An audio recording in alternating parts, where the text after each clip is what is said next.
Не стивнуваат протестите во Албанија, нови демонстрации против политиките на Еди Рама, незадоволството кое почна по контроверзниот проект за луксузен ресорт на албанското крајбрежје, прерасна во општо незадоволство од работата на владата и високата корупција во земјата.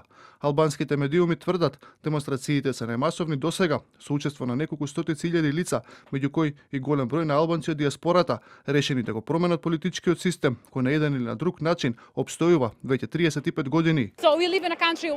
Живееме во држава каде корупцијата седи на чело на масата. Во Албанија се е можно благодарение на корупцијата и ние веќе не го сакаме тоа. Сакаме подобра иднина. Сакаме иднина во која странци нема да можат да дојдат и да ни ја купат земјата.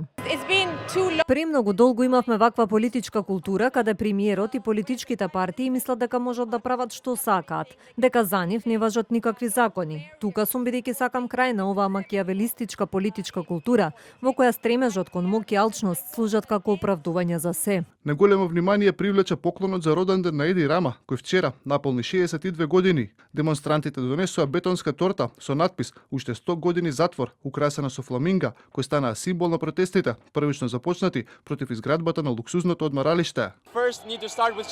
Мора да има промена во владата. Не може да преговараме со истите луѓе кои владеат повеќе од 3 децении. Потребни се нови луѓе, а потоа да почнеме со вистински промени.